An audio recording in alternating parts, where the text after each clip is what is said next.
नमस्कार मित्रांनो, मी राजेश माने. यूट्यूबच्या बातमी.इन न्यूज चॅनलवर आपल्या सर्वांचे स्वागत.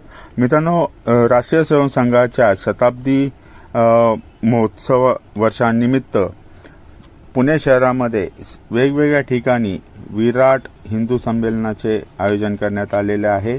या संमेलनामध्ये रविवारी 12 एप्रिल रोजी बोपोडी भाऊ पाटील रोड या ठिकाणी एक संमेलन आयोजित करण्यात आलेलं होतं.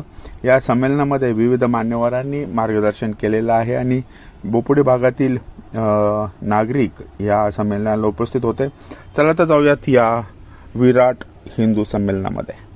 मेरे तुकडे होंगे, भारत की बर्बादी तक जंग रहेगी घोषणा दिल्या गेल्या. त्या जेएनयू मध्ये आज 500 जणांचं संचलन निघालं. जिथं या भारत विरोधी घोषणा दिल्या तिथं आज स्वामी विवेकानंदांचा पुतळा उभा आहे. भारत माता पूजन त्या जेएनयू मध्ये होतं आणि म्हणून खऱ्या अर्थानं या देशविरोधी जिथं जिथं म्हणून शक्ती आहेत तिथं खंबीरपणानं समाजमन जागृत करण्याचं काम सुद्धा संघानं केलेलं आहे. ज्या बस्तरमध्ये नक्षलवाद्यांच्या विरुद्ध लढता लढता सीमेवरती लढले नाही तेवढे जवान गेले, त्या बस्तर मधला नक्षलवाद एका अर्थानं समूळ उच्चाटन करण्यामध्ये सरकारच्या बरोबर राहून तिथल्या सामान्य असलेल्या जनजातीमध्ये देशहिताचा विचार, नक्षली हे तुमचे खरे शत्रू आहेत, तुमचे खरे मित्र हे सरकार आणि हा इथला बहुसंख्य समाज आहे, हे जागरणाचं काम सुद्धा संघाने केलेलं आहे. कुकी विरुद्ध नागा, नागा विरुद्ध सरकार, मैत्री विरुद्ध सरकार असा तिढा निर्माण झालेला होता. त्या मणिपूरमध्ये जाऊन या तिन्ही समाजामध्ये सलोखा निर्माण करणं, अन्याय अत्याचार दंगल पीडित समाजाला विस्थापित केंद्र चालवणं, त्यांच्या मुलांच्या शिक्षणाची व्यवस्था करणं आणि मणिपूरमध्ये सर्वमान्य सरकार पुन्हा एकदा राष्ट्रपती शासन संपल्यानंतर प्रस्थापित करण्यामध्ये संघाची भूमिका आहे. आणि म्हणून एका अर्थामध्ये जाऊन ज्या नेपाळमध्ये जेनझी जे तरुण म्हणतात त्यांनी देश उलटून टाकला, तिथं आज हिंदुत्ववादी विचार असलेलं सरकार प्रस्थापित करणं, अशा अनेक गोष्टी संघानं केलेल्या आहेत. उपलब्धी जर काही असेल तर जसा राष्ट्रीय नागरिक हवा तसा घडवण्याचं काम संघानं केलेलं आहे. आणि म्हणून संघाची 100 वर्षाची यात्रा ही अशा प्रकारची आहे. अनेक जण संघावर आरोप करतात की स्वातंत्र्य लढ्यामध्ये संघाचं योगदान काय. डॉक्टर एडगार मी मगाशी म्हटलं तसं इंडियन नॅशनल काँग्रेसचे शीर्षस्थ नेते होते. 1919च्या नागपूर अधिवेशनामध्ये त्याचा ठराव पारित केला पाहिजे असा आग्रही भूमिका मांडणारे डॉक्टर एडगार होते.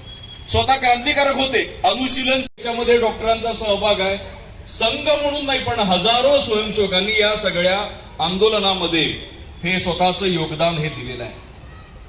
त्याच्यासाठी एक पुस्तक पण निघालेलं आपण कधीतरी वाचलं पाहिजे. संघाची पहिली प्रतिज्ञा डॉक्टर एडगार आणि हिंदू समाज संघटित करून भारत मातेला परमवैभवाला नेण्यासाठी मी राष्ट्रीय स्वयंसेवक संघाचा घटक झालो. पण ही वाटचाल 100 वर्षाची एवढी सोपी नव्हती. 3 वेळा संघ संपवण्याचा सुद्धा प्रयत्न केला गेला. दुर्दैवानं 1948 साली महात्मा गांधींच्या हत्येचा आरोप संघावरती केला गेला आणि संघावरती बंदी घातली. शेकडो स्वयंसेवकांनी बलिदान दिलं, जिवंत पोत्यामध्ये गादीमध्ये गुंडाळून जाळलं आणि संघाचं काम करतो हा एकमेव त्यांच्यावरती दोष होता. त्यावेळेला हजारो स्वयंसेवकांनी आंदोलन केलं, जेलमध्ये राहिले, पण कुठल्याही प्रकारचं समाज विरोधी कृत्य केले नाही. संपूर्ण जग एकमेकाची डोकी फोडतायत, एकमेकाच्या विरोधात लढतायत. सगळे सेमेटिक देश एकमेकाच्या विरोधात आहेत, पण इतकी विविधता असताना सुद्धा भारत मात्र शांत आहे. आणि म्हणून ही भारताची विविधता आहे, विशेषता आहे. भारताचं खूप मोठं योगदान आज जगाच्या समोर आदर्श रूपानं उभं आहे.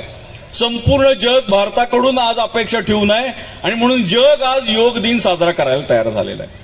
हे सगळं एका बाजूला सकारात्मक असलं तरी अनेक देश विघातक शक्ती हा भारत तोडण्याचं मनसुबे घेऊन आहेत.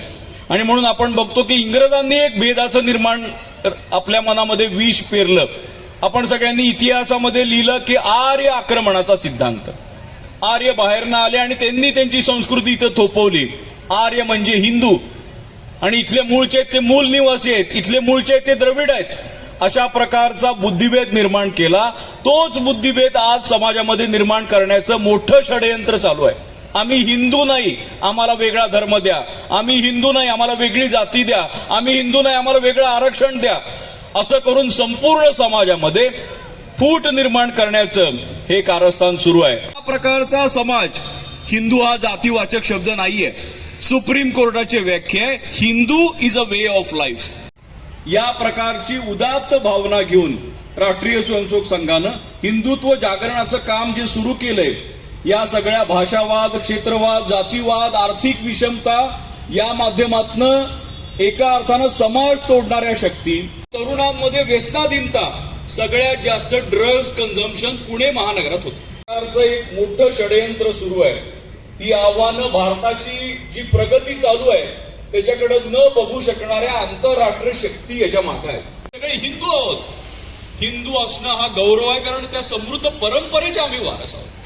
या भावनेनं जर आपण सगळेजण उभे राहिलो तर पुढच्या काळात हे भारताचं मॉडेल, भारताची कुटुंब व्यवस्था, भारताची आदर्श संघानं हे जे सगळं केलं, याच्या पुढे जाऊन संघानं संपूर्ण समाजाला असं म्हटलं की 100 वर्ष आम्ही करतोय, आता तुम्ही आमच्या बरोबर या. हिंदूंची ताकद दाखवण्यासाठी खऱ्या अर्थानं आपण इथे एकत्रित झालोय. तर मला असं वाटतं की हिंदूंचा विराट आवाज देखील तिथपर्यंत पोहोचणं गरजेचं आहे. माझ्या समोर उपस्थित असलेल्या सर्व हिंदू बंधू आणि भगिनींना विनंती करते, तितक्याच जोशपूर्ण आवाजामध्ये घोषणा होऊन जाऊ देत. बोला जय श्रीराम. छत्रपती शिवाजी महाराज की. धर्मवीर छत्रपती संभाजी महाराज की. बोला जय श्रीराम. नमः पार्वती पते महादेव. धन्यवाद. मध्ये अनेक गोष्टी चुकीच्या सांगितल्या गेल्या आणि आजच्या बोलीभाषेमध्ये जर सांगायचं झालं तर फेक नरेटिव्ह पसरवण्याचं काम हे शेकडो वर्षांपूर्वी हिंदू धर्मामध्ये देखील व्हायला लागले. आम्हाला सातत्याने इतिहास चुकीचा शिकवला गेला.